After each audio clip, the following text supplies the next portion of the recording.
So mainly we concentrate on the Inca. We have the city of Cusco in the shape of a puma.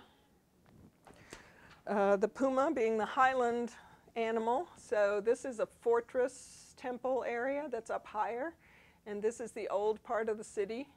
And the Coricancha, which is their main temple, it's the equivalent of the Templo Mayor in Tenochtitlan, is down here in the bottom near the tail. And they took these two rivers and they canalized them, they straightened them, and they made them come together into a third. So it is the perfect tinku. They created a tinku. It wasn't just naturally there. They made it happen. They engineered it. And they call this the body of the puma. And people who live here in the point, their neighborhood is called Puma Chupan, the tail of the puma. We live in the puma's tail. Where do you live? I live near the belly of the puma. I live near the feet.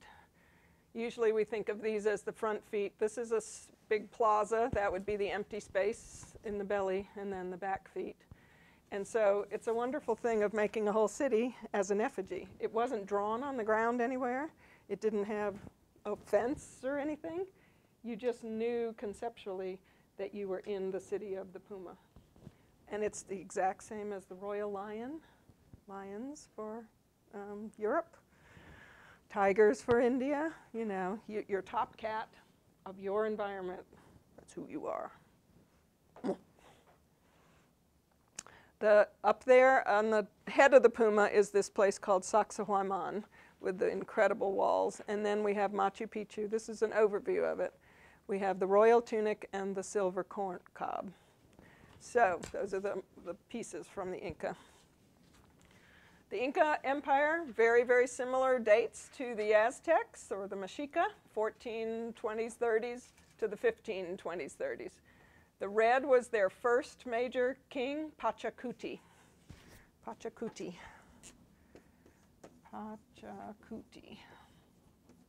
Pachacuti means, so I picked Motecuzoma II for the monuments. The calendar stone was his time period. I should have said that. The feather headdress, we think. The Coyolxauhqui stone. So those were monuments associated with him, the last Inca king, Aztec king.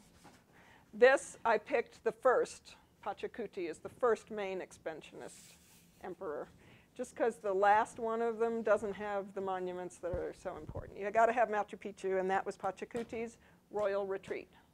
It was Camp David for Mr. Pachacuti. And Pachacuti means, Pacha means time and space. One concept, time, space. So like the whole world, time, space. Whole world and time. Kuti means upheaval, reversal, throw all the cards up in the air. Pachacuti means the reversal of all time and space, the upheaval. So he was like King Chaos. But it's a thing that happens cyclically. You have nice orderly times, and then something happens and, you know, you get a new order. You have to have it to have change. Something kind of big has to happen. So he named himself this concept. I'm the guy who changed everything. Because before him, they weren't an expansionist imperial state. They were just a bunch of people in the Cusco Valley. And then, for some reason, they defeated some neighbors or something, miraculously, kind of. And then they were like, oh, crap, we could get bigger. And he had the idea of expanding. So he named himself this concept of, I changed everything. You can read about him. You can read about histories of the Inca. It's a little harder. The histories aren't as straightforward because the Andes is more difficult for Westerners to understand. It's more different from us. And there were probably two rulers at the same time. But when the Spanish, they wanted to know, now tell me your king list. Who was first? And they'd be like, well, and it was almost like they couldn't answer the question. So there are all these conflicting accounts, and they might have been paired. So there wasn't A and B, it was AB, and then CD. But the questions were wrong, and so they couldn't be answered. So we don't have as good of a, this happened, and this happened, and this happened.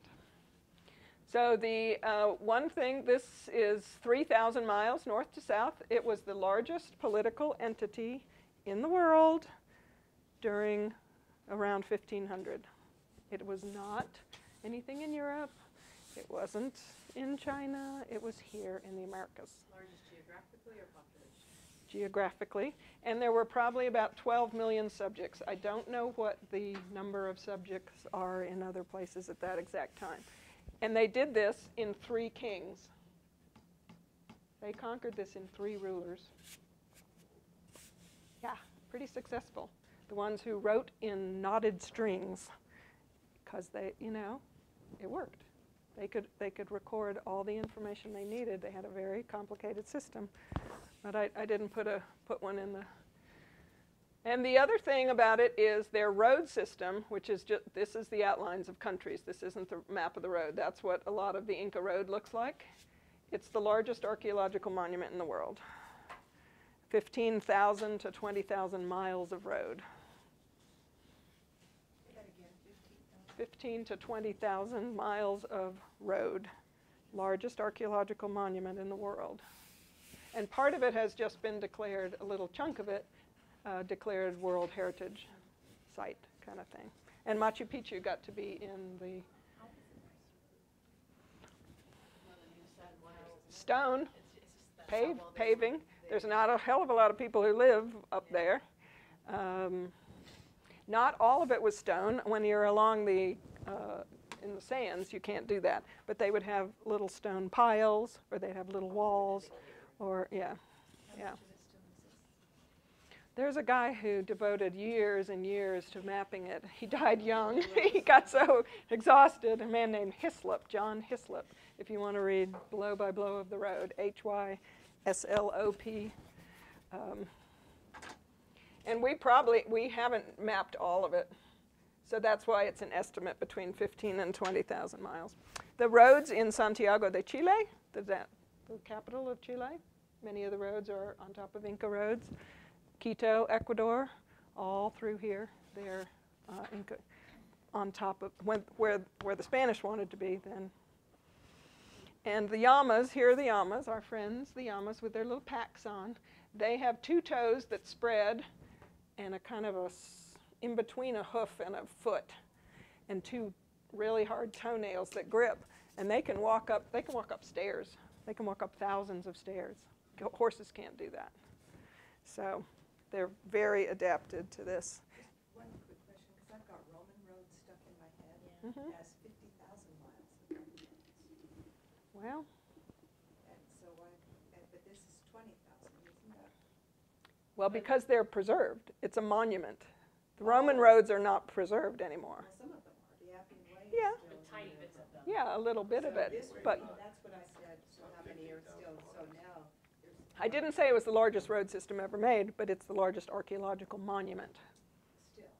And when I said how much of it still exists, and you said Most you of had it. more time, but No, most of it. Oh, got it. yeah. Got it. Thank you.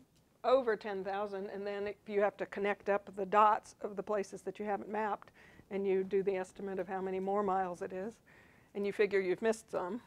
That's where you get to around 15, 20,000. In terms of roads that are still used. How deep are they? Do you know? Or is it just the paving stone depth? Paving stone depth, and then, well, there are retaining walls. They were very geared towards exactly what terrain they were going through. Sometimes it's a path across a giant outcropping of rock where you didn't need to do anything except make a little delineation. And sometimes they're wide and sometimes they're narrow. You can never do the same thing in this world. There's only 9 good passes east-west across the Andes that humans can get across. You know, this is one of the most challenging places in the world. And it actually is probably because it was so challenging that people had to come up with really good creative ways to survive. And how you survive in the Andes is different vertical zones. You can only grow potatoes up at the top. You can force corn to grow, quite a lot of the middle and the bottom. Chili peppers and beans will only grow down here, salt from the sea and the stuff from so everybody trades with everybody up and down the altitude zones. And you have to really be reciprocal. And again, with no money, you would say, I want that many potatoes and I'll give you this many corn. And if you don't honor your commitments, everybody dies. Because There you aren't a lot can't of other live. empires that have that much elevation change. Like nobody was trying And to there's names in avoid that. Quechua for, it's like the thing about 150 types of snow for the Inuit, which I don't know if that's true, but you know, there's the Sunni is this band, and the Quechua is this band, and you know, it's like they really, and Peru has more microclimates in its borders than any other country in the world. There are like 160 particular types of microclimates. You get different numbers on the internet, but You know, when you said all of this region was conquered and maintained as an entity in the lives or the spans of 3 kings, are the 20,000 miles of road also Yep. established within the time of those 3 kings? so their subjects owed them a lot of tribute in textiles, in food, and in building stuff, and in helping them to expand the empire, being in the army, and building roads and building sites. And they would conscript with their quipus, these knot records. They look like a piece of macrame, kind of, if you, of that generation, or a fringe, where strings hang down. We have 3 of them at the Carlos, and there are little knots on them at different places, you know. So this would be 103 or something like that. And you can figure out what the numbers are. There's colors and all kinds of different ways to put more information into them, but there were people who were in charge of 10 taxpayers and 100 they were decimal, 100 taxpayers and 1,000 and 10,000, and you'd hand in your information and they'd figure out how many young men they could conscript to go build the road there. They were, Super sophisticated with their centralization. yeah, very organized. They had a whole library of quipus in Cusco, you know, they had the history of it, and they would untie knots, you know, maybe you had given your tribute, but then you died or something, they'd untie the knot. We don't have the code to the quipus because the Spanish, can you imagine the 16th century Spanish? Going, and it took a year for anyone to learn how to read them for the Inca. The Spanish recorded that. They asked a lot of questions about them, but they just couldn't figure them out, and they didn't write down the code, like blue means yesterday, or blue means corn, or blue means mother, you know.